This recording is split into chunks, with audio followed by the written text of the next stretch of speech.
Muito bem-vindos ao ciclo de palestras em comemoração ao mês das defensoras e defensores públicos, por meio da Escola Superior e da Coordenadoria de Projetos e Convênios.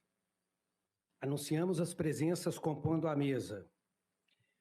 Defensora auxiliar da Corregedoria Geral, doutora Marina Buch, neste ato representando o Corregedor-Geral, doutor Galeno Gomes Siqueira. Defensor público em atuação na Defensoria de Janaúba, e membro do Conselho Superior, Dr. Gustavo Dairel. Defensora pública, membro titular da Câmara de Estudos Institucionais, Estudos de Controle de Constitucionalidade da Defensoria Pública, mestre e doutora, doutora Renata Martins. Defensor público, coordenador da Defensoria Especializada de Segunda Instância e Tribunais Superiores Civil, doutor Alfredo Emanuel. Presidente da Associação das Defensoras e Defensores Públicos ADEP-MG, doutor Fernando Marteleto. Passaremos agora para a sua fala de saudação. Antes de mais nada, eu gostaria de agradecer a todas as defensoras e defensores presentes, servidoras e servidores, citar também a presença da coordenadora da Escola Superior Estágio de Serviço Voluntário, doutora Neuza Guilhermina Lara. Passo a palavra à doutora Marina Buch para a sua fala de saudação. Bom dia a todas e todos, todo mundo presente aqui. Em primeiro lugar, eu vou começar com a minha autodescrição, para quem está assistindo remoto possa ter uma noção. Eu sou mulher, morena, pele morena, cabelo moreno, cabelo castanho. Eu tenho 40 anos, recém-feitos. Eu estou vestindo uma camisa branca, só a golinha aparecendo, e um casaco rosa. Eu estou sentada no auditório da Defensoria Pública. Atrás de mim tem um painel com as letras, as iniciais da Defensoria de Minas em alumínio. Eu gostaria também de agradecer a Escola Superior, na pessoa da doutora Neuza, que fez essa semana um evento impecável, todos os dias, de palestras relevantes. A presença dos colegas também foi fundamental, a participação de todas e de todos. Agradecer toda a equipe da escola, na pessoa do doutor Alfredo. Agradecer também a todo o suporte da ASCOM e demais servidores que vêm acompanhando esse evento. Sem maiores delongas, eu gostaria só de dar um bom dia para o professor Pedro Lenza, que está acompanhando de forma remota, e também aos demais membros e membras que estão aqui na mesa, compondo. E um ótimo dia a todos, estamos todos ansiosos, né? Vamos começar os trabalhos. Com a palavra, doutor Gustavo Dairel. Bom dia novamente a todos e a todas. Queria cumprimentar os defensores públicos aqui presentes, o doutor Fernando Marteleto, nosso presidente da Associação, os defensores e defensores públicos do Estado, doutora Renata, nossa debatedora, doutora Marina Buch, doutor Alfredo. Antes de mais nada, por questões de inclusão também, faço minha breve autodescrição. Sou homem, 40 anos de idade, também recém-feitos, cabelo preto, caindo um pouquinho, mas tem o suficiente ainda. 1,70 m, estou com terno cinza e atrás de mim o letreiro da Defensoria Pública em metálico. Antes de iniciarmos, eu gostaria muito de agradecer e parabenizar a Defensoria Pública, a Escola Superior, a pessoa da doutora Neuza. Tivemos uma semana maravilhosa de eventos, né? Ontem uma palestra fantástica do Marcos Pianges, mais cedo o retorno do casamento comunitário, que foi um sucesso, né? Oportunidade que a Defensoria Pública tem de trazer um pouquinho de felicidade na vida dessas pessoas, estreitar esses laços. Isso só está sendo possível graças ao esforço incomensurável da escola superior. Queria também cumprimentar e agradecer a presença do Dr. Pedro Lenza. Pedro Lenza, desde a hora que convidamos, ele aceitou prontamente. O Dr. Pedro Lenza é um amigo da Defensoria Pública, tem um carinho enorme por nossa instituição, e falo isso porque, acompanhando a trajetória dele, ontem ele fez uma postagem nos parabenizando, né, pelo nosso dia. E aí, doutor Pedro Lenza, vou até só citar o que o senhor disse aqui, falando que os defensores são sim vocacionados e, abre aspas, inegavelmente, muitas vezes, vocês são a última esperança para milhares de pessoas desse nosso Brasil. Palavras do nosso ilustre palestrante de hoje. E só para, antes de passar a palavra para o doutor Renato, palestrante, só para avisar para os senhores, fomos brindados com 2 obras-primas aqui, que é o livro do Dr. Pedro Lenza, Direito Constitucional Esquematizado, e o livro da doutora Renata, debatedora, Controle de Constitucionalidade e Defensoria Pública. Então, nós vamos fazer esse sorteio ao final da palestra para os que estão aqui presentes. Tá? Então, sem mais delongas, com a palavra, doutora Renata. Bom dia a todos e todas. Inicio agradecendo a doutora Neuza pela oportunidade de debater tema tão sensível, tão caro, né, para a nossa instituição, consistente na democratização da jurisdição constitucional. Eu acho que possibilidade de a Defensoria atuar, ou integrar, na verdade, né, o rol de legitimados para o ingresso das ações de controle abstrato, de fato, figura como um dos mecanismos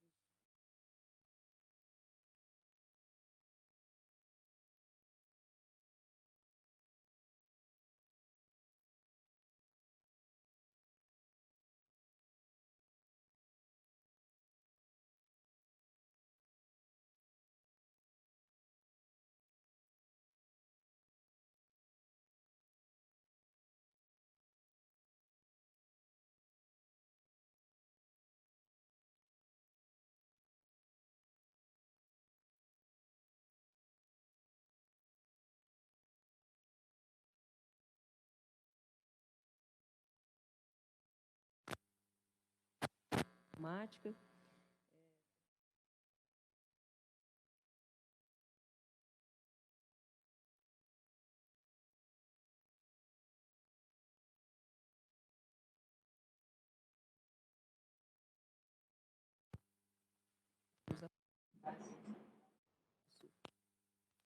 De forma muito especial, o professor Pedro Lenza, que tanto admiro. Né?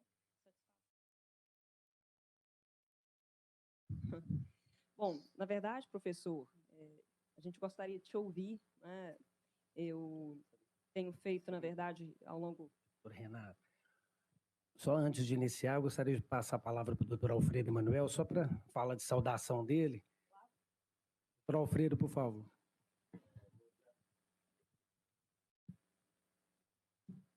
Bom dia para todos, todas.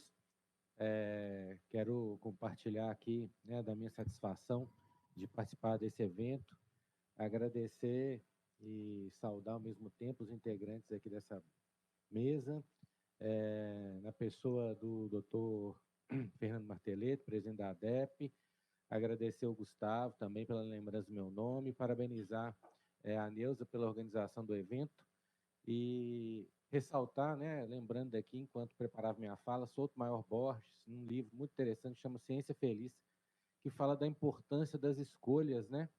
As escolhas nos guiam à felicidade, à satisfação, e utilizando, né, desse pensamento, trazendo aqui para esse evento, né, a importância da escolha do nosso palestrante, o doutor Pedro Lenza, né, que é um autor de direito constitucional, que tem um vínculo muito importante com a Defensoria.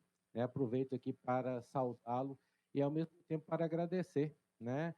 A gente sabe que a Defensoria é uma instituição ainda em construção, né? E aí, professor, agradeço essa importância, esse destaque que o senhor faz nas suas obras, né? Sempre lembrando aí da Defensoria, e saiba que essa lembrança é recíproca, né?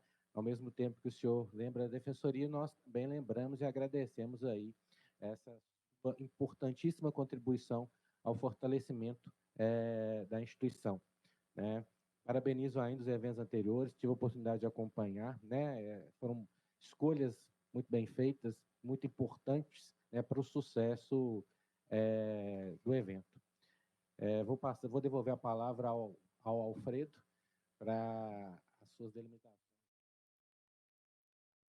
Obrigado, bom dia. Obrigado, doutor Alfredo. Com a palavra, o presidente da Associação das Defensoras e Defensores Públicos, doutor Fernando Campelo Martelleto. A todos, especialmente aqueles que nos acompanham de forma virtual e os colegas aqui presentes no auditório da Defensoria Pública de Minas Gerais. Meu nome é Fernando Martelleto, eu tenho 56 anos, sou homem, de pele branca, e ingressei na Defensoria Pública. Estou vestido com um terno preto, camisa branca e gravata verde, em homenagem às defensoras e defensores públicos, pela comemoração do Dia Nacional da Defensoria Pública e das Defensoras e Defensores, ocorrido na data de ontem, dia 19 de maio. Para mim é uma alegria estar participando deste evento em conclusão à Semana da Defensoria Pública, dos defensores. Agradeço a diretora da Escola Superior da Defensoria Pública de Minas Gerais, doutora Neuza Guilhermina Lara, minha dileta amiga, colega de concurso. Ingressamos na carreira no dia 19 de maio de 2005, portanto, ontem comemoramos 17 anos de carreira. E, fazendo referência a esse momento histórico, aproveito também para cumprimentar de forma efusiva o nosso dileto palestrante convidado, professor Pedro Lenza, a quem também tem uma dívida de gratidão estudantil, porquanto muito bebi na fonte do direito constitucional, estudo esquematizado, que desde os idos do início dos anos 2000, já vinha me preparando para os concursos, fazendo leitura de seus textos, que muito enriqueceram a minha formação constitucional e de tanta importância na nossa atuação diária, e especialmente no meu caso, hoje ocupando a presidência, a honrosa presidência da nossa associação de classe, e vejo como é importante termos esses fundamentos bem solidificados de uma formação constitucional apurada, mesmo porque tudo o que nós hoje defendemos no plano legislativo, no plano político, passa pela formação constitucional. E daí, esse meu agradecimento de público e solene ao professor Pedro Lenza por ter muito contribuído para a minha formação acadêmica constitucional. Parabenizo mais uma vez a Defensoria Pública pela realização de todos esses eventos ao longo da semana, que certamente muito acrescentam a todos nós, membros e servidores da carreira, para melhor desempenharmos o nosso papel constitucional e as nossas atribuições no dia a dia, em benefício dos nossos assistidos, que é a razão maior de ser da nossa instituição. Tenham todos um ótimo evento e um bom dia.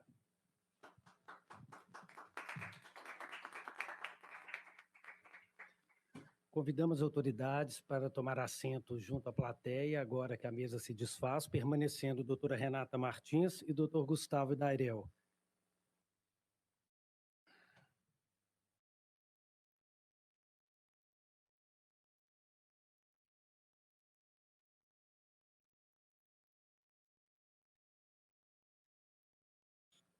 Para o primeiro painel, a palestra Controle de Constitucionalidade, as perspectivas para a atuação da Defensoria Pública. O palestrante mestre e doutor pela USP, Visiting Teacher pela Boston College Law School, advogado, professor e, como ele mesmo se intitulou, fã da Defensoria Pública. Dr. Pedro Lenza, como debatedora, defensora pública, mestre e doutora, Renata Martins. Mediador, defensor público e membro do Conselho Superior, Dr. Gustavo Idarel. Passo a palavra, doutora Renata, para conduzir os trabalhos.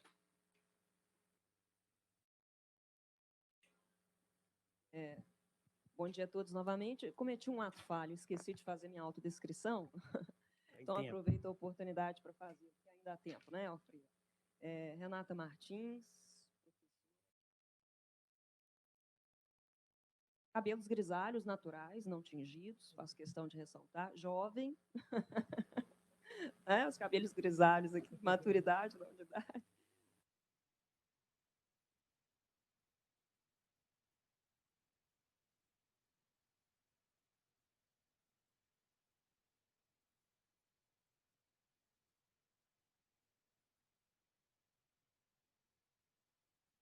Então, professor, como o senhor já deve ter tomado conhecimento, né? Tivemos algumas oportunidades aí de debater um pouco sobre a temática de hoje. Há algum tempo, a gente vem estudando sobre a questão de eventual legitimidade da Defensoria para ingresso de ações de controle abstrato, de constitucionalidade, né? Enfim, eu observei pelas obras do senhor, reconheci.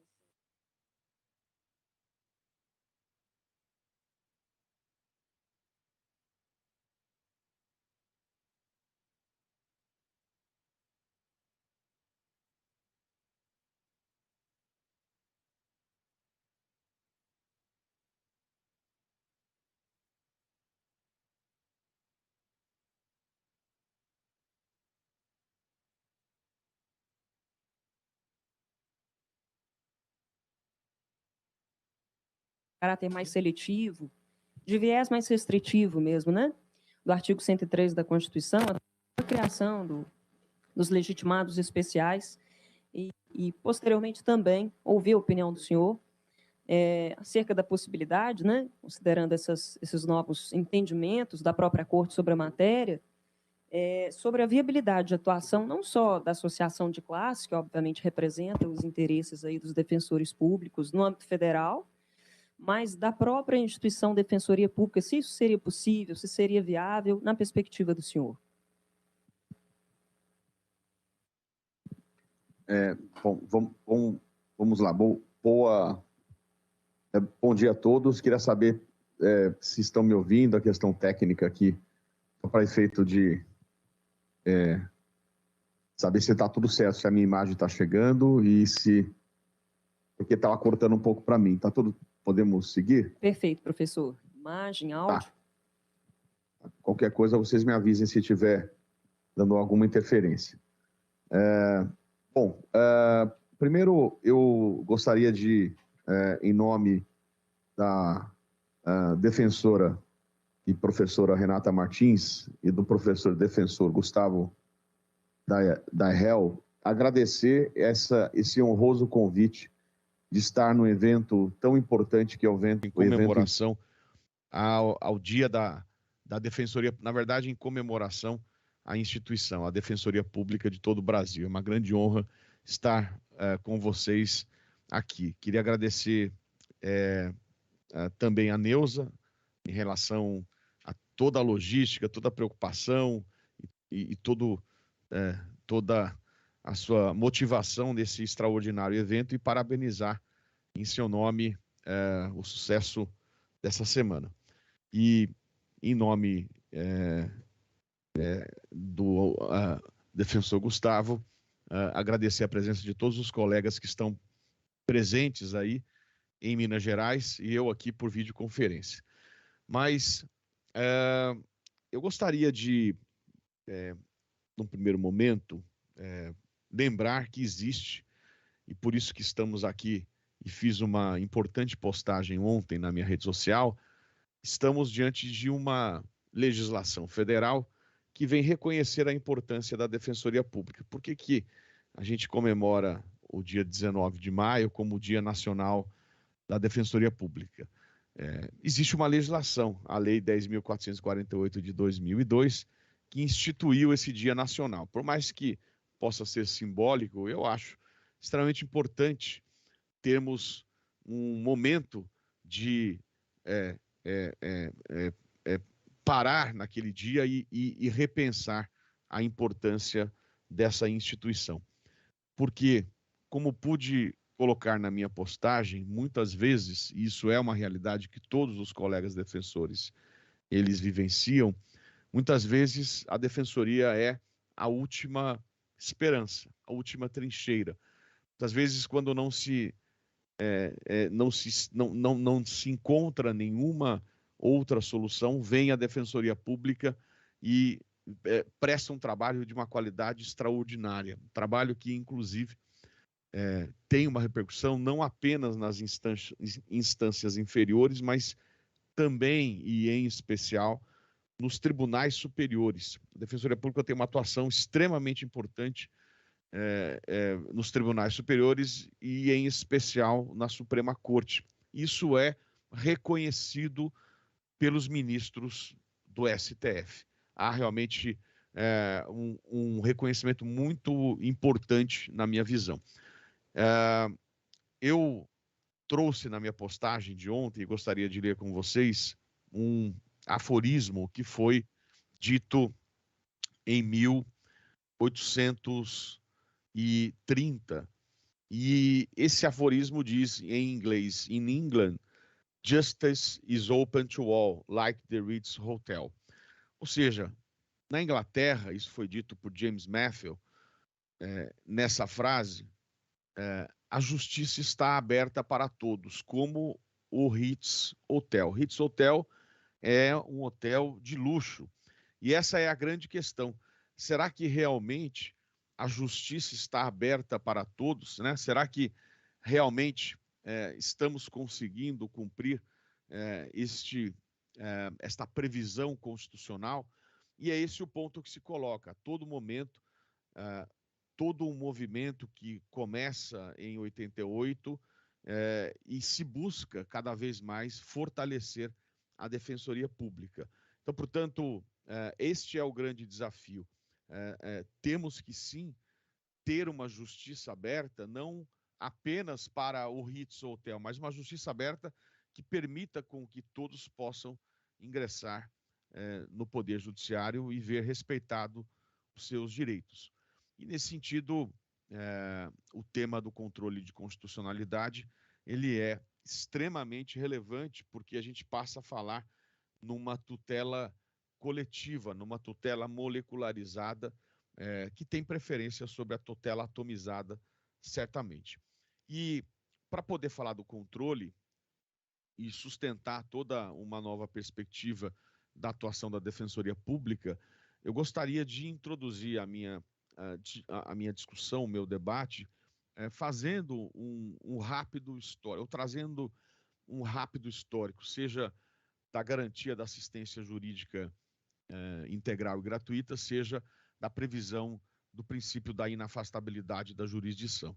Então, são dois temas importantes que eu gostaria de trazer aqui, e aproveito, me desculpem de não ter descrito a minha pessoa, eu estou aqui por videoconferência e atrás de mim tem um pano verde que a Neuza falou, vamos manter o pano verde, que é a cor da Defensoria Pública. Eu realmente adorei quando ela percebeu, porque é a cor da esperança nessa nossa perspectiva. E acompanhando com todos nós, a gente tem aqui a transmissão ao vivo, com vários colegas presentes aqui no YouTube. Eu gostaria de agradecer a presença, estou vendo o Cleiton, a Karina, o Hélio Piovesan, a Eliana Santos, a Roberta Alcântara, Isabela Dias, Luciana Marques, várias pessoas estão acompanhando a nossa transmissão pelo YouTube, o que é uma grande alegria, esse sentido de democratização. Mas quando eu falo do histórico, eu gostaria de lembrar a previsão da garantia processual da assistência jurídica integral e gratuita e lembrar que ela foi introduzida no texto de 34. Era um momento bastante importante de uma Constituição que durou por um período muito curto, até o golpe de Estado de 37, mas ali se fez a previsão de uma garantia de assistência judiciária. O texto de 37, como disse, um texto que uma carta outorgada, onde diversos direitos foram diminuídos e vilipendiados, e dentre eles há uma omissão muito grave, que é a não mais previsão desta garantia da assistência judiciária no texto de 37, que vai ser retomada no texto de 46, no processo de redemocratização. A previsão da garantia de assistência judiciária, ela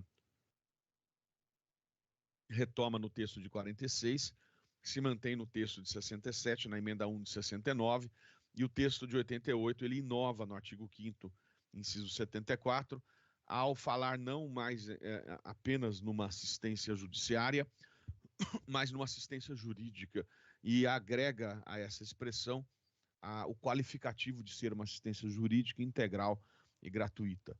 Esta previsão, naquele momento, já havia sido reconhecida por Barbosa Moreira, no sentido de ser muito mais ampla, não só uma assistência de ingressar no Poder Judiciário, mas uma assistência extremamente importante de orientação. Portanto, a previsão constitucional da garantia da assistência jurídica integral e gratuita, ela tem um significado muito grande para qualquer interpretação que possa ser feita em relação à questão do controle. Sem dúvida, um grande avanço, e quando se fala em garantir assistência jurídica integral, a integralidade integral e gratuita, ela tem um papel extremamente relevante. No mesmo sentido, quando a gente fala em ingresso no Poder Judiciário, quando se fala na previsão da inafastabilidade da jurisdição, o texto de 88, na questão da tutela coletiva, é extremamente avançado, porque ele, ao descrever no artigo 5º, inciso 35, que nenhuma lesão ou ameaça a direito poderá deixar de ser apreciada pelo Poder Judiciário, ele inova, porque quando surgiu a garantia do livre acesso, ela surgiu no texto de 46, se manteve no texto de 67, na emenda 1 de 69, mas ali se falava em direito individual. O texto de 88, ele inovou nesse ponto, porque ao retirar o qualificativo individual da palavra direito, ele, naquele momento, consagrou a tutela coletiva. Ele está consagrando o direito fundamental a uma tutela efetiva, eficiente, e não apenas uma tutela individual, mas uma perspectiva de tutela coletiva que vai se desdobrar nas várias ações que vão surgir, ou vão estar previstas no texto, vai se desdobrar na questão da tutela dos interesses transindividuais, e trago aqui a célebre frase de Mauro Capelletti, quando diz que nesse profundo abismo entre o público de um lado e o privado do outro, estão os direitos transindividuais, meta-individuais ou supra-individuais. E há, sem dúvida, todo o estudo da tutela coletiva, que eu poderia dizer começa com a lei da ação popular, se intensifica com a lei da ação civil pública, se potencializa com o Código de Defesa do Consumidor, mas antes do CDC, a própria Constituição já traz o seu lastro para esta perspectiva de uma preferência em termos de efetividade da tutela coletiva. É muito mais eficiente e muito mais seguro uma entrega de jurisdição de maneira coletiva do que uma atomização individual. Essa é a nova perspectiva, porque isso evita decisões contraditórias, isso evita, eu digo, a tutela coletiva, que você tenha que demandar um tempo maior. Então, toda a perspectiva de efetividade do processo, de celeridade, de vamos dizer assim, prestígio e legitimidade das próprias decisões, porque quando se toma uma decisão coletiva, se toma para todo um grupo de pessoas, isso é estimulado pelo texto de 88. E sem dúvida é o texto de 88 que consagra e traz estímulos à proteção dos direitos de terceira dimensão. Isso sempre dentro daquela ideia importante de acesso à justiça, que lá no trabalho de Florença, né, no relatório de Florença, de Capelletti e Brian Garf, já se falava, né, nessa perspectiva de uma tutela coletiva. Hoje tem sido ampliado com propostas de novas dimensões, mas, sem dúvida, a essência está aqui. Então, portanto, tanto o 5º inciso 74 como o artigo 5º inciso 35 são fundamentos extremamente relevantes e importantes nessa perspectiva que se queira dar em relação à atuação da Defensoria Pública. E esta previsão, que surge em 88, ela é estimulada, ou vamos dizer assim, ampliada com 4 reformas processuais que ocorrem no texto de 88. A emenda 45, a emenda 69, a emenda 74 e a emenda 80, que é a consagração de todo esse movimento, na minha visão. Quando a emenda 45 é aprovada, a reforma do Poder Judiciário, a emenda 45 de 2004, ela passa a falar numa autonomia para a Defensoria Pública Estadual. Há, sem dúvida, essa autonomia financeira, administrativa, proposta orçamentária, um grande erro, me parece, por parte do Constituinte reformador, e espero que tenha sido um erro não intencional, de apenas simplesmente direcionar a previsão da emenda 45 em relação à Defensoria Pública Estadual. A gente não poderia jamais ter cometido, por isso que eu espero que não tenha sido intencional, esta previsão de uma explícita autonomia para a Defensoria Pública do Estado, deixar de considerar as defensorias nos demais âmbitos, seja no âmbito da União, seja no âmbito do Distrito Federal, em razão do caráter nacional e da própria Defensoria Pública. Isso levou a movimentos de interpretação, foram propostas ações judiciais para se buscar uma interpretação conforme e ampliativa, e aí, como não se evoluía, seja a PEC paralela, quando se percebeu essa omissão, seja em relação ao julgamento das ações com a perspectiva de interpretação conforme, o movimento caminhou por várias frentes e, dentre eles, para a aprovação de novas propostas de emenda. Quando vem, então, a emenda 69 e deixa claro, né, que, na verdade, ela transfere da União para o Distrito Federal as atribuições de organizar e manter a Defensoria Pública do DF. A gente sabe que o Distrito Federal é ente federativo, tem autonomia parcialmente tutelada pela União, e desde 88 havia, sim, esta previsão, ao lado do Ministério Público, do Poder Judiciário, de organizar e manter a Defensoria Pública do DF por parte do governo federal. O que realmente, na prática, não aconteceu, não houve estímulo, e aí muito eu me pergunto muito até que ponto, né, os governantes eles estão ou estavam ou estão interessados no fortalecimento da Defensoria Pública. A frase da ministra Carmen Lúcia é muito importante quando ela se manifesta ao perguntar a quem interessa enfraquecer, ou a quem interessa, até podemos colocar, estimular e fortalecer a Defensoria Pública. Esse é o grande ponto que se coloca. Mas o movimento começa a se desenvolver, a emenda 69 dá esta atribuição para o próprio ente federativo, e aí vem a emenda 74 e explicita a garantia do 134, seja para a Defensoria Pública da União, seja para a do Distrito Federal. Então, o 134, parágrafo 2º, na redação da emenda 45, diz que as defensorias públicas estaduais são asseguradas a autonomia funcional e administrativa e iniciativa de proposta orçamentária. E o parágrafo 3º manda aplicar, agora por força da emenda 74, explicita esta regra para a Defensoria Pública da União e do Distrito Federal, que, na minha visão, nem precisaria de uma previsão nesse sentido, porque eu já entendia como suficiente a perspectiva da própria interpretação da emenda 45.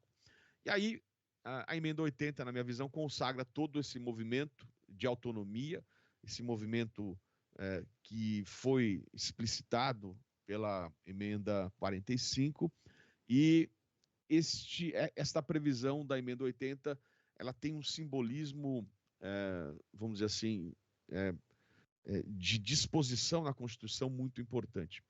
Quando nós olhamos a emenda 80, ela, dentre tantas mudanças que faz, ela altera a Constituição ao explicitar no seu título, nas funções essenciais, a justiça, no título 4, capítulo 4, ela separa a seção 3 e cria uma seção 4. Quando você fala em funções essenciais da justiça, Ministério Público, Advocacia Pública, e antes se falava numa advocacia privada e defensoria pública, ao se desmembrar e criar, pela emenda 80, uma seção 4 autônoma para a defensoria pública, aqui me parece ser um simbolismo, vamos dizer assim, topográfico, na verdade, de previsão explícita, extremamente relevante, e que vai ser mais um elemento para a interpretação em relação às novas atribuições da Defensoria Pública.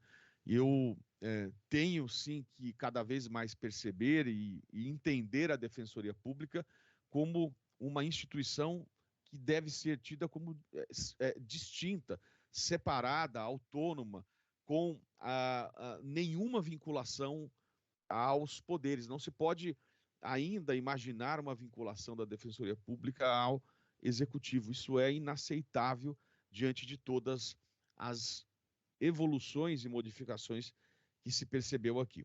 Então, toda esta evolução, partindo da nova perspectiva da previsão da garantia da assistência jurídica, a previsão de uma tutela molecularizada no artigo 5º 35 e a evolução da Defensoria Pública são elementos que vão ajudar a construir uma jurisprudência extremamente importante na Suprema Corte. Muito bem, em relação a esta jurisprudência, eu gostaria de destacar alguns julgados que vão certamente servir de precedentes para uma futura interpretação da Suprema Corte em relação à questão do controle. Mas eu poderia começar com o julgamento da ADI 5296, em que se discutia a própria emenda 74, quando falou na garantia de autonomia da Defensoria Pública da União. Uma ação bastante complicada, na minha visão, porque ela é ajuizada 2 anos depois da promulgação da emenda 74 de 2013, pela então presidente da República, Dilma Rousseff, com pedido de liminar. Então, o que se discutia ali era uma questão, na de 5296, uma questão de iniciativa reservada e uma perspectiva de tentar aplicar o artigo 61, que fala da iniciativa reservada das leis do presidente da República, para a Defensoria Pública da União. É uma tese muito fraca, na minha visão, com pedido de uma liminar depois de 2 anos de promulgação do texto. Eu chego a dizer, e peço licença para ler uma passagem do meu livro, que essa pretensão ela era destituída de fundamento, mostrava-se infundada, violava a regra do artigo 60, inciso 1, e alterava a verdade dos fatos na petição inicial. E, sem dúvida, um grande retrocesso. Por que isso? Porque todos os precedentes que se procuravam citar de necessidade de se observar a iniciativa reservada não correspondiam ao que estava descrito nessa petição inicial. Isto, felizmente, no dia 18 de 5 de 2016, o Supremo indeferiu o pedido de medida liminar e, no dia 4 de novembro de 2020, por 9-1, julgou improcedente esse pedido. Então, traz uma previsão bastante importante nesse caminho de fortalecimento. Um outro precedente que eu gostaria de chamar a atenção é o julgamento do recurso extraordinário 1.240.999, no dia 3 de novembro de 2021. Eu vou repetir, 1.240.999, que é o reconhecimento pela Suprema Corte da desnecessidade de o defensor público estar subordinado ou inscrito nos quadros da Ordem dos Advogados do Brasil a partir da sua posse. Não teria, e isto a partir da emenda 80, eu vejo como sendo extremamente relevante o argumento, manter esta vinculação aos quadros da Ordem dos Advogados do Brasil. Esse foi o entendimento da Corte. Em nenhum momento se procura desprestigiar a Ordem dos Advogados do Brasil, mas se procura colocar de maneira adequada o reconhecimento desse afastamento entre a advocacia privada de um lado e a Defensoria Pública do outro como instituição. Então, me parece também que é um caminho que a Suprema Corte começa a construir nesse sentido de independência e de valorização da Defensoria Pública. Eu apenas acho que há uma falha muito grande aqui. Isso poderia servir um estímulo para as associações começarem um movimento para se rever a questão do quinto constitucional.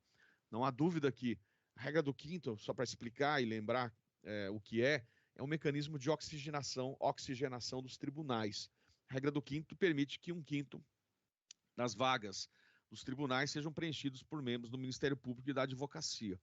E quem indica esses membros na lista sextupla por parte da advocacia é a Ordem dos Advogados do Brasil.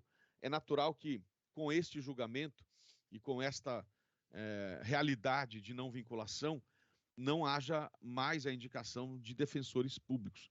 Haverá indicação de membros do Ministério Público e membros da advocacia privada na lista sextupla. Então, eu proponho que haja um movimento por parte das associações da Defensoria de estimular uma proposta de emenda para explicitar na regra do 94 que ali deveria ter também representantes da Defensoria Pública.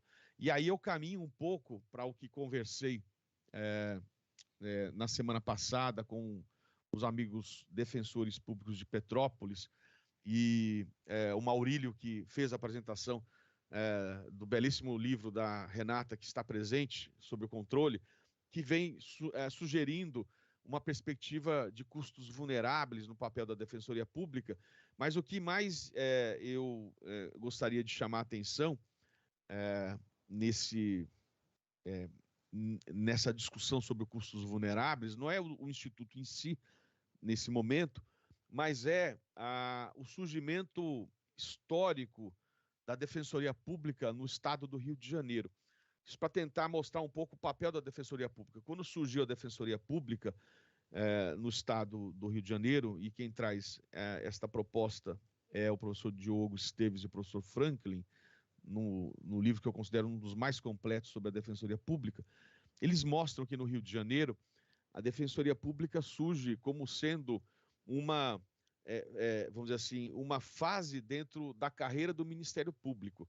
Você, no Rio de Janeiro, que é talvez, sem dúvida, reconhecido por todos como o modelo da Defensoria Pública, onde tudo começou, você, para prestar o concurso público, você prestava o concurso público para o cargo de defensor público. Você ingressava para o cargo de defensor público. E aí, por promoção, você chegava ao cargo do Ministério Público, mas dentro da carreira.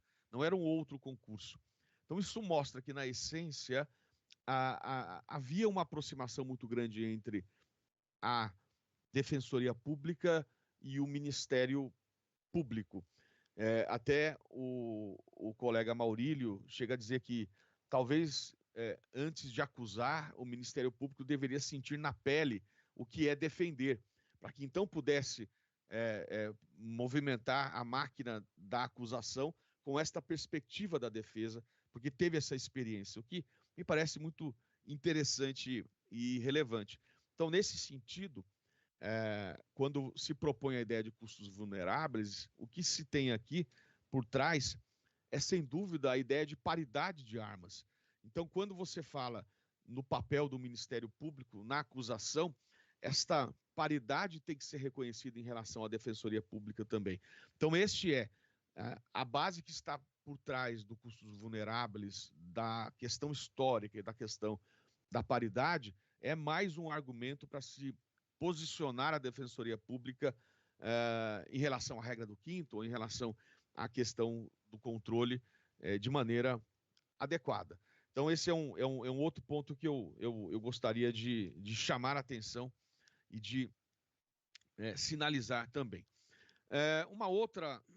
Um outro julgado que eu trago para análise é a questão da ação civil pública.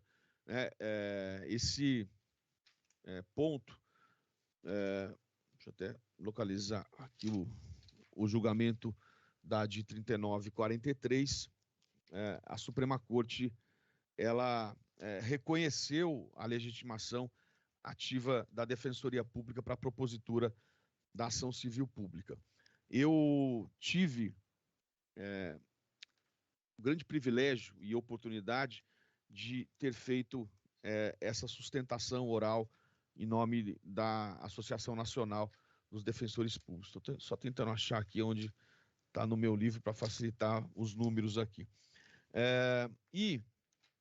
Nesse sentido, deixa eu ver se fica fácil. Aqui. Eu resgato a questão, porque, sem dúvida, quando você fala em ação civil pública, esse é um caminho para se repensar o controle de constitucionalidade, não dá para separar as coisas. A legislação, a 11.448 de 2007, alterou a Lei da Ação Civil Pública, que é de 85, e estabeleceu como legitimado ativo para a propositura da ação civil pública a Defensoria Pública. Aí foi proposta a ADI 3943 pela CONAMP. E aqui é interessante destacar que o legitimado ativo dessa ação foi o Ministério Público, foi a Associação Nacional do Ministério Público, que procurou entender que a Defensoria Pública não poderia propor ação civil pública. Então, eu, com o máximo respeito, não entendo como um movimento que deveria ser de posicionamento no mesmo nível pudesse sair nesse sentido por parte da Associação do Ministério Público. Mas foi um detalhe importante do ajuizamento dessa ação 3943. Nesta ação, o que se discutiu realmente foi o papel da Defensoria Pública no ajuizamento da tutela coletiva. Eu sustentei como preliminar de prejudicialidade na sustentação oral que fiz no Supremo, que o advento da modificação trazida na lei orgânica da Defensoria Pública, que foi posterior à lei de 2007, teria caracterizado a prejudicialidade da ação. E isto porque a de proposta tendo por objeto uma lei, se há a superveniência de uma lei posterior que revoga o objeto, há a necessidade de aditamento da petição inicial que não foi feita. Então, sugeri uma questão processual, tese só foi admitida pelo ministro Teori Zavascki. O que foi até bom, porque no mérito eles enfrentaram o tema. Eu digo bom nesse sentido de enfrentamento do mérito, mas a tese da prejudicialidade era muito clara no meu ponto de vista. Por quê? O artigo 4º, inciso 7 da Lei Complementar 80 de 94 foi introduzida pela Lei Complementar 132 de 2009, que é posterior à Lei de 2007. E aí, portanto, ele englobou, nesse sentido, a previsão que estava na Lei da Ação Civil Pública. Então, trata-se de uma de uma revogação tácita por ter sido ampliado aí na legislação específica. Então, falava em prejudicialidade. Artigo 4º, inciso 7, da lei complementar que trata da função institucional da Defensoria Pública como aquela de promover ação civil pública quando o resultado da demanda puder beneficiar grupo de pessoas hipossuficientes.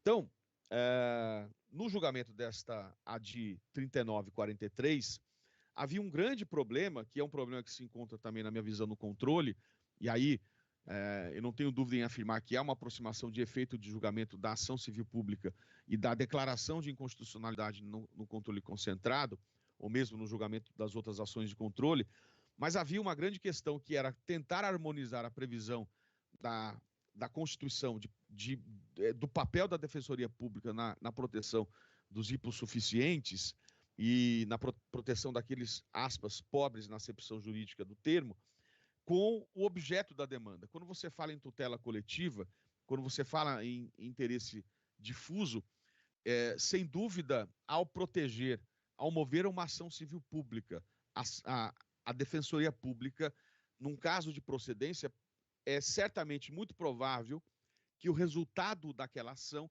vá beneficiar terceiros e pessoas que não poderiam, em tese, ser patrocinados pela Defensoria Pública porque não são hipossuficientes. Mas aqui entra aquela noção que o ministro Benjamin coloca no seu trabalho acadêmico, que é aquela ideia do free rider, que no modelo de class actions do norte-americano se discute bastante, que é a ideia do carona. Eu não posso deixar de conhecer e julgar aquela ação pelo simples fato do objeto ser um objeto indivisível.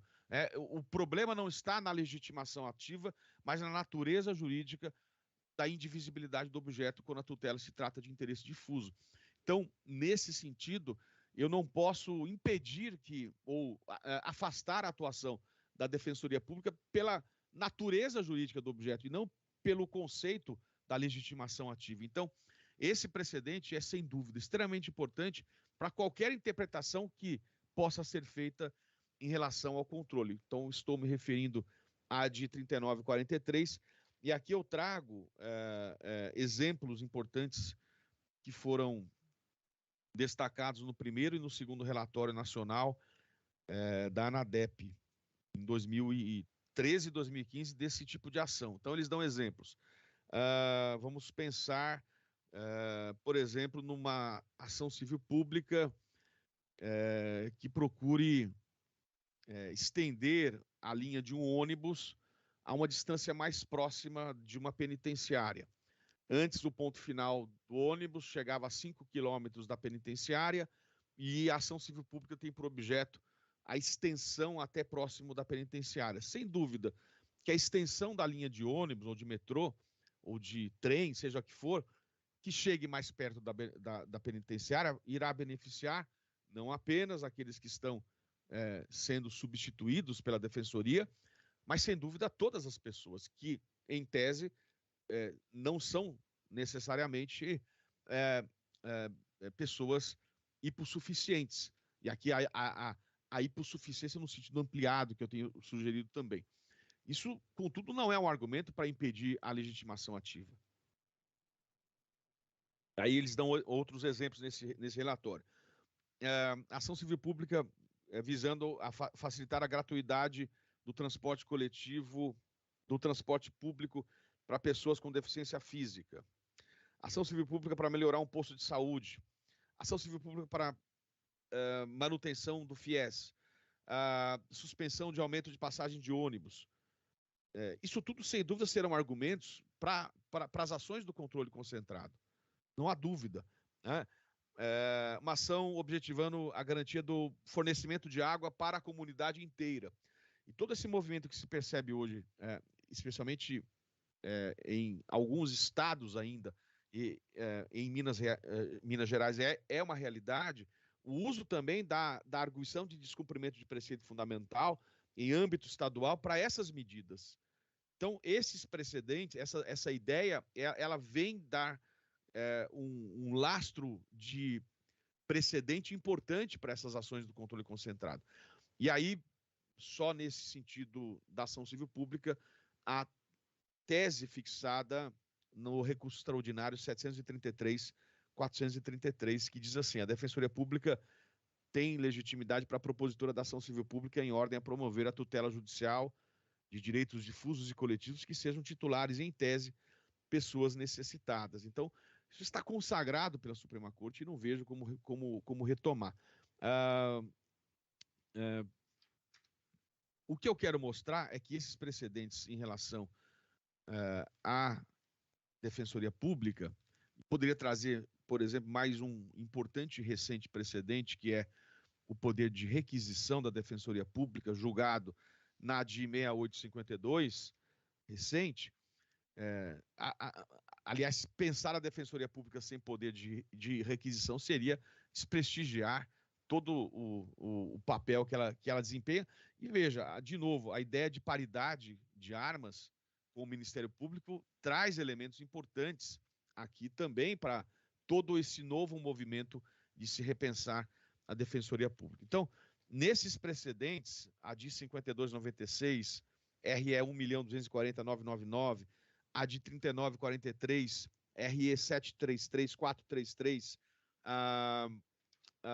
a DI 6852, poder de requisição, são precedentes que vêm estimular este novo posicionamento da Defensoria Pública. E isso, sem dúvida, deve, no meu entender, ser visto em relação ao controle de constitucionalidade. O controle de constitucionalidade no Brasil, ele surgiu no texto de 1891.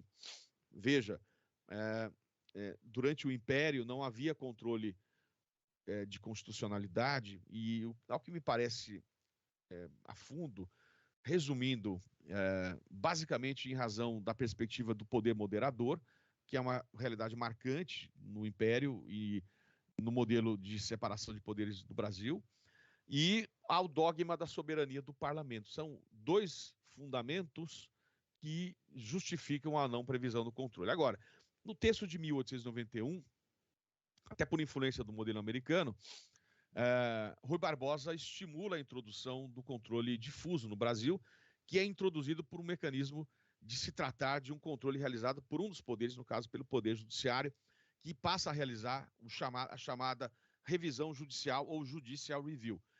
O controle difuso é introduzido em 1891 e se mantém em todas as constituições brasileiras, inclusive na de 88. O controle concentrado no Brasil, ele não vai surgir até a emenda 16 de 1965. Então, portanto, não foi a Constituição de 46 que introduziu o controle concentrado, mas foi uma emenda ao texto de 46, a emenda 16 de 65, que introduziu um controle concentrado chamado representação de inconstitucionalidade.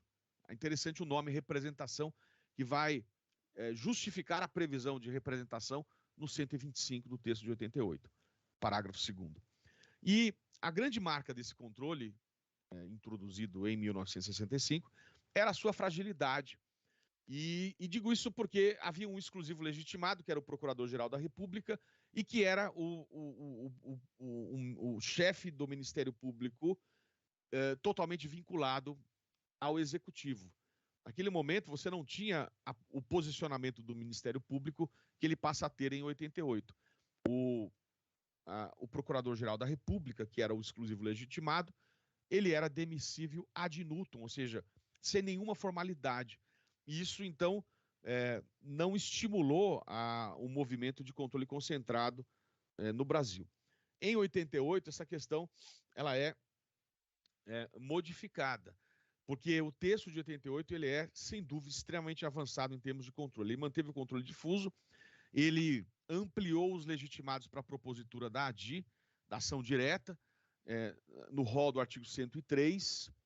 O texto de 88 fez previsão pela primeira vez de controle das omissões normativas por meio da ação direta de inconstitucionalidade por omissão, ADO, e o mandado de injunção. E eu vou abrir um parênteses, não é o tema da nossa discussão de hoje sobre o controle das omissões, mas o Supremo caminhou de modo muito tímido para o papel da ADO e simplesmente durante muito tempo reconheceu como uma medida simplesmente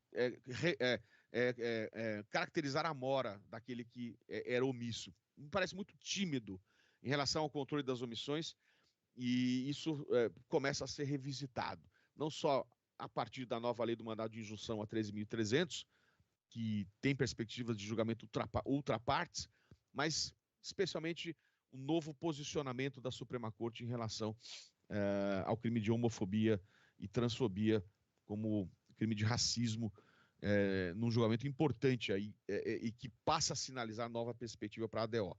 Mas, de toda forma, são ações de introduzir. Isso quero mostrar o fortalecimento do controle. No momento seguinte, a gente, então, na verdade, em 88, legitimados do 103, ADO, como controle das omissões, ADI, né, portanto, ADO, e uma ação chamada arguição de descumprimento de preceito fundamental, que ninguém sabia o que era, porque o texto não falou o que era, simplesmente disse que a arguição será proposta nos termos da lei na Suprema Corte. Definiu competência, mas não definiu o que é esta ação. Eu, sem dúvida, posso dizer que durante os 11 primeiros anos, todas as ADPE, arguições de descumprimento de preceito fundamental, não foram conhecidas porque não se tinha ainda uma regulamentação dessa ação. Foi só a Lei 9882 de 99, portanto, 11 anos depois, que regulamenta e que ainda hoje se constrói o que é a arguição. A arguição, no plano federal, ela trouxe importantes julgamentos, ela, sem dúvida, foi responsável por julgamento de grandes temas pela Suprema Corte e vem sendo construída ainda o seu conceito, a sua amplitude, mas ganhou um papel extremamente relevante na propositura no julgamento da Suprema Corte. Então, você tem essa novidade. A emenda 3 de 93 introduziu uma ação declaratória de constitucionalidade, na minha visão, encomendada pelo próprio Executivo, e era um momento político onde era um momento de privatizações e havia medidas judiciais sendo propostas no Brasil inteiro, com liminares nacionais, e aí, ao que tudo indica, houve foi encomendada essa ação mesmo, uma ação para que se chegasse diretamente na Suprema Corte e a Suprema Corte desse uma decisão nacional, como se fosse um modelo da avocatória, muito criticada durante o regime ditatorial. E isto levou a um amplo debate da questão preliminar na ADC número 1 para saber se a ação declaratória era constitucional ou não. Isso foi superado, me parece que não há mais dúvida sobre o cabimento da ADC hoje, especialmente em razão do sentido dúplice ou ambivalente da ADI e da ADC. Então você tem essa previsão de uma ação declaratória que começa timidamente com 4 legitimados, presidente da República, procurador-geral da República, mesa da Câmara e mesa do Senado, e que, se eu estou falando da emenda 3 de 93, lá em 2004, a emenda 45 equipara os legitimados da ADI e da ADC de maneira correta, né? Não vejo dúvida sobre isso. Então, hoje, os legitimados ativos estão amplificados no artigo 103 da Constituição, como disse na redação dada pela emenda 45, que estabelece os legitimados de ADI e de ADC. Mas eu preciso dizer aqui, e não há dúvida, que os legitimados de ADI, de ADC, da ADO e de ADPF são os mesmos, são aqueles do 103. E tenho que afirmar que este rol do artigo 103 é um rol taxativo, é um rol números clausus. Eu não posso permitir que o legislador amplie os legitimados para a propositura da ADI. E eu vejo, então, que a única forma de você ampliar esses legitimados é se houver a aprovação de uma emenda à Constituição. E eu não encontro aqui, dentro de toda esta lógica de construção, de paridade, de evolução da carreira do Ministério Público, aliás, da Defensoria Pública, eu não vejo a previsão do Procurador-Geral, aliás, do Defensor Público-Geral federal para a propositura desta ação. Não há previsão, de fato não há. E eu vou ter que afirmar, não havia, naquele momento de 88, eu não esperava naquele momento, porque a construção era uma carreira nova que se criava em 88, ainda hoje desfalcada, apesar da emenda 80 que manda ter um número mínimo de defensores, desfalcada em termos de número de defensores para a população, para prestar o seu atendimento, e talvez aqui tenha sido uma decisão dada pela Suprema Corte no sentido de se reconhecer o papel de assistência não só como exclusividade da Defensoria Pública. Isso é um dado interessante de um recente entendimento, se eu acho esse julgamento. A DPF 279, havia todo um movimento para se saber se os municípios podiam instituir serviço de prestação de assistência jurídica à população necessitada de baixa renda. Então, isso foi um amplo movimento, e que no julgamento da DPF 279, no dia 3 de novembro de 2021, a Suprema Corte, por 8-1, amplificou. Não reconheceu essa exclusividade, né? Claro que a gente sabe que não existe defensoria pública municipal, mas se permitiu isso. Não quero ver esse julgado como um enfraquecimento, muito pelo contrário, vem na linha de toda a construção que a Suprema Corte vem fazendo. Mas o que existe hoje, e isso é desde 88, não há previsão para a propositura por parte do Defensor Público Geral Federal. Não, como disse, eu não vislumbrava naquele momento ambiente, até porque era uma carreira nova. Agora, hoje, por outro lado, eu vejo como sendo fundamental o papel da Defensoria Pública, como sendo um dos legitimados para a propositura da ADI. Mas, como disse, isso precisa de emenda. E hoje estou tentando achar aqui no meu material, deixa eu pegar aqui, uma PEC, né, uma proposta de emenda número 3 de 2017, que iniciou no Senado e que recebeu o número de PEC número 61 de 2019, que avança na Câmara dos Deputados.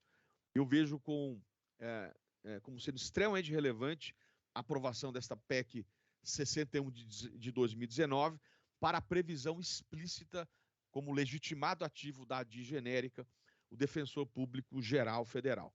E que me permitam já dar a minha posição e que este é um entendimento que está de acordo com o trabalho acadêmico extremamente relevante e importante da Renata Martins, no seu livro sobre o controle de constitucionalidade e defensoria pública por uma jurisdição constitucional democrática e não seletiva, que eu queria parabenizar a Renata pelo seu trabalho, e em textos que foram publicados pela Renata e pelo Gustavo no Conjur, especificamente aqui no dia 7, aliás, 7 de dezembro, não, questão, legitimação 22 de setembro de 2020, foi o Gustavo, né? Aliás, o Gustavo com o Felipe Kirchner, que propuseram essa ideia de legitimação universal. Esse é um tema que a Renata provocou no início da conversa, entendo que quando for estabelecida esta previsão do legitimado Defensor Público Geral Federal, e foi interessante ter previsto também para o ajuizamento do incidente de deslocamento de competência. Só para deixar claro, essa PEC 61 de 2019, ela não só amplia o legitimado do 103, como modifica o 109 e deixa claro que é também papel da Defensoria Pública o ajuizamento do IDC, o incidente de deslocamento de competência. O IDC, incidente de deslocamento de competência, tem o objetivo de deslocar a competência da Justiça Estadual para a Justiça Federal quando eu estiver diante de grave violação de direitos humanos.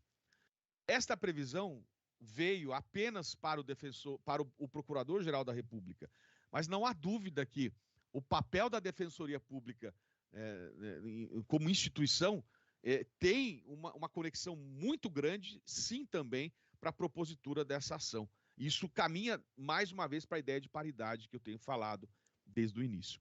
Então, achei interessante também a previsão para o IDC. Mas, previsto ali, eu entendo que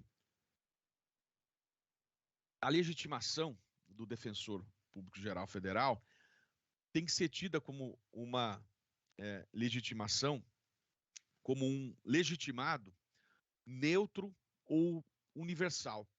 Eu não vejo ali a possibilidade de se pensar como legitimado interessado ou especial. E digo isso porque em nenhum momento a Constituição Brasileira de 88 ela fez a previsão de pertinência temática. Isso foi criado por uma jurisprudência, e uma jurisprudência defensiva, que o único objetivo era evitar o volume de ações. Essa é a minha visão. Eu não entendo que a criação, a construção da previsão de pertinência temática pela jurisprudência, porque isso não está explícito, encontra fundamento na Constituição. Eu cito aqui uma passagem do ministro Marco Aurélio no julgamento da ADI 5291. O ministro Marco Aurélio diz assim, abre aspas, estou convencido a mais não poder ser a hora de o tribunal evoluir na interpretação do artigo 103, inciso 9, que aqui fala da entidade de classe de âmbito nacional. Então, portanto, dá para se expandir também essa discussão para a entidade de classe que representa a Defensoria Pública, né? Então, o texto diz assim, vindo a concretizar o propósito nuclear do constituinte originário, a ampla participação social no âmbito do Supremo, voltada à defesa e à realização dos direitos fundamentais. A jurisprudência, diz o ministro Marco Aurélio, até aqui, muito restritiva, limitou o acesso da sociedade à jurisdição constitucional e a dinâmica de proteção dos direitos fundamentais da nova ordem constitucional, em vez da participação democrática e inclusiva de diferentes grupos sociais e setores da sociedade civil, as decisões do Supremo produziram acesso seletivo, que eu concordo com ele. As portas estão sempre abertas aos debates sobre os interesses federativos, estatais, corporativos e econômicos, mas fechadas às entidades que representam segmentos sociais historicamente empenhados na defesa das liberdades públicas e da cidadania. Então, este precedente, este voto do ministro Marco Aurélio em 2015, na ADI 5291, é sem dúvida o estímulo para revisitar a jurisprudência defensiva da pertinência temática aqui.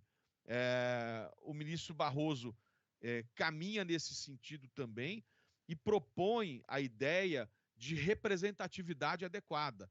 O que eu penso, e por isso que tentei construir toda a minha fala de hoje com uma conexão íntima também com a ação civil pública, a ideia de representatividade adequada faz muito mais sentido do que essa ideia de requisitos como homogeneidade, como o conceito de entidade de classe. O caso concreto aqui envolvia a propositura de ação de legitimação ativa por parte da Associação Brasileira de Lésbicas, Gays, Bissexuais, Travestis, Transsexuais e Intersexos, porque não era, naturalmente, uma categoria econômica ou profissional.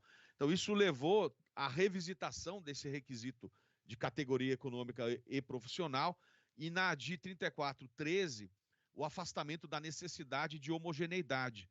Então, o que se caminha hoje é para uma ideia de representatividade adequada em relação à entidade de classe. Então, a minha perspectiva é que a jurisprudência da pertinência temática tem que ser revisitada e não está, como bem disse o ministro Marco Aurélio, prevista no texto. Colocado o tema sobre o controle concentrado, eu finalizo a conversa falando sobre o controle estadual. E aí, eu tenho que ler o 125 e parágrafo 2º para que a gente possa controlar aqui. Eu sei que a gente começou um pouco além do tempo, mas para que eu me controle, se alguém puder me sinalizar quanto tempo eu ainda tenho para fechar aqui, eu agradeço. Professor, temos mais 5 minutinhos aí para encerramento. Tá, vamos lá. Então, vamos lá. O ponto que me parece muito relevante é falar sobre o 125, parágrafo 2º. Quando você fala em controle de constitucionalidade estadual, você certamente tem que pensar na autonomia do ente federativo. Eu tenho sustentado que todas as ações de controle concentrado previstas no plano federal podem sim ser ajuizadas no plano estadual e serem julgadas pelo TJ.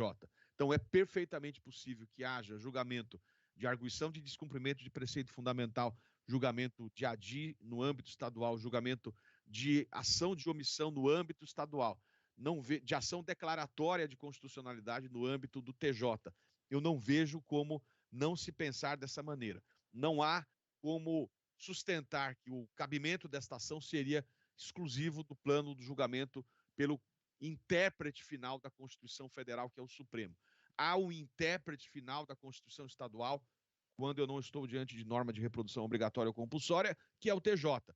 Então, tirar esta amplitude de atuação da Justiça Estadual no controle concentrado é violar a autonomia do ente federativo.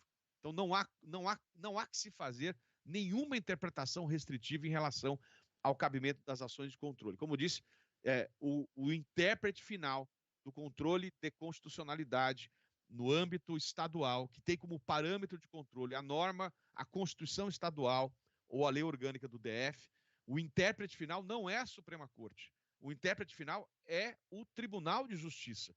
O controle concentrado no Brasil, ele é realizado ou pelo Supremo ou pelo TJ, por nenhum outro tribunal. Estou falando do controle concentrado. Mas o TJ tem o seu posicionamento de ser o intérprete final, exclusivo e originário da Constituição Estadual. Aspas, né? Ou parênteses, quando não se tratar de uma norma de reprodução obrigatória ou compulsória da Constituição Federal no âmbito estadual. E aí caberia recurso extraordinário para a Suprema Corte, ou mesmo, como já há precedente reconhecido pelo Supremo, do cabimento pelo próprio TJ desse parâmetro no âmbito estadual. O ponto existe uma situação de confinamento no âmbito do TJ. Então, o maior cabimento possível, essa tem que ser a interpretação. Isso se dá em relação à legitimação ativa também, com o reforço da própria literalidade do 125, parágrafo 2º, que diz o seguinte: cabe aos estados a instituição da representação de inconstitucionalidade de leis ou atos normativos estaduais ou municipais em face da Constituição do Estado. Definiu legitimação, definiu objeto, definiu paradigma de confronto, definiu competência. Objeto, lei ou ato normativo estadual ou municipal. Parâmetro ou paradigma de confronto que violar a Constituição Estadual. Julgamento, TJ. Legitimação ativa, parágrafo 2º. Não se definiu. Quem define é o constituinte estadual. Apenas se veda a atribuição da legitimação para agir a um único órgão. Eu tenho sugerido, portanto, nessa perspectiva da legitimação ativa, que, em tese, pela literalidade, o que se veda é a atribuição da legitimação a um único órgão. Portanto, pelo menos 2.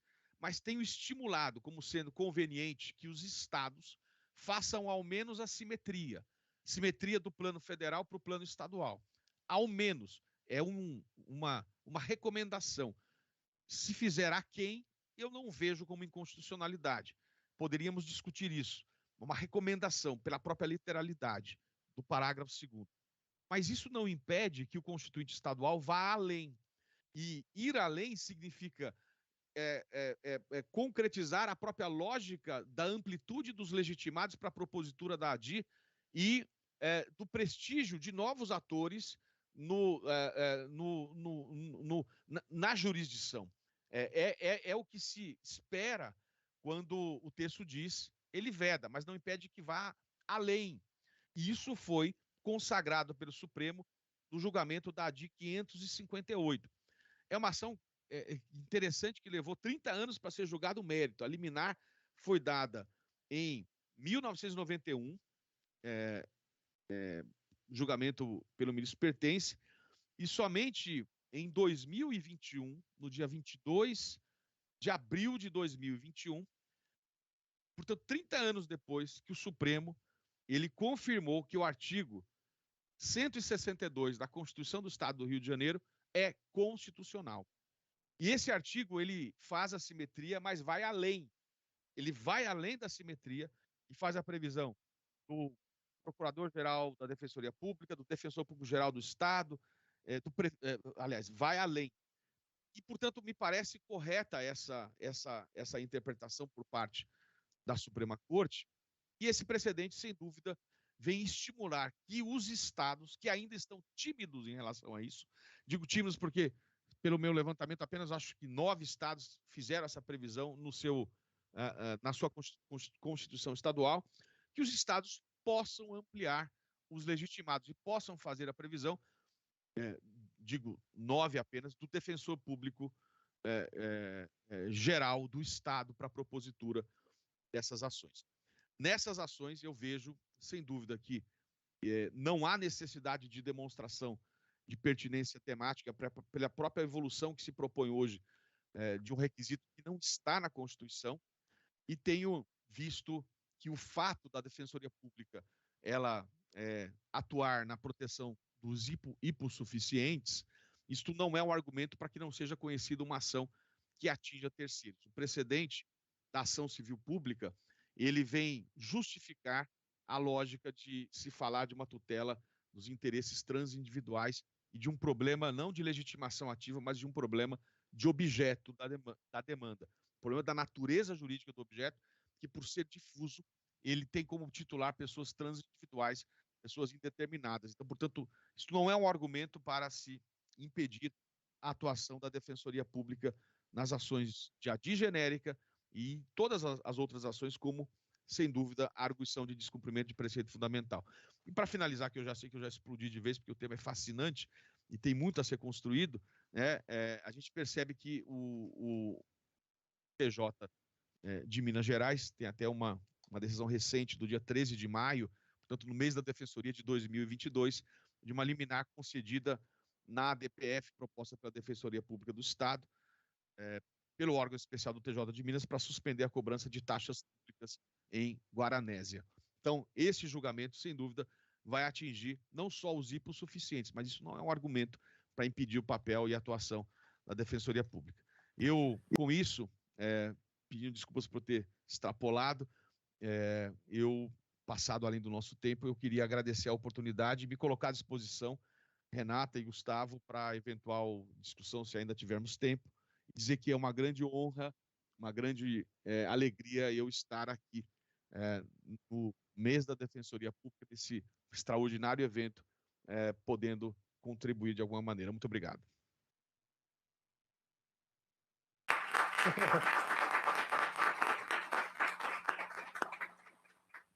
Agradecemos, professor, não só pela brilhante explanação, mas também pelo fato de nos ter colocado mais uma vez o papel pungente aí da instituição, sobretudo no Estado de Minas Gerais, né?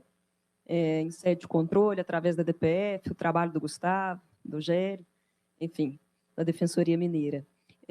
Sobre o desenho constitucional da Defensoria, em especial diante da potencialização da emenda constitucional número 80, a gente também acredita nessa possibilidade de aprovação da PEC, em breve, legitimidade expressa da Defensoria no âmbito federal para fins de controle.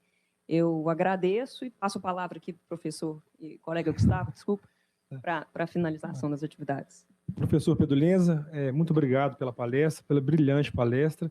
Agora vamos fazer o sorteio dos livros, né? Então temos 25 inscritos aqui, mesmo quem não for lá se inscrever, a gente já pôs o nome. Professor, de 1 a 25, escolha dois números, por favor, sendo que o primeiro número escolhido vai ser para levar o livro de Direito Constitucional do senhor e o segundo para o livro da doutora Renata. 1 a 25, um número. Eu que escolho? Então, o número Número 8 e número 24. Então, número 8. Marmelada. Número 8, doutor Fernando Marteleto. Marmelada. Marmelada 2 vezes. Tem marmelada aqui, viu, professor? E número 24, nossa estagiária, Elisângela. Professor, para finalizar, eu quero indagar os presentes. Tem alguma pergunta? Podemos finalizar. Tá? É porque a nossa palestra, a seguinte, já começa agora. Então, professor, novamente, obrigado por tudo. A palestra foi maravilhosa. Obrigado a todos os presentes. Muito obrigado, doutor Gustavo, doutora Renata, doutor Pedro Lanza. Bom dia.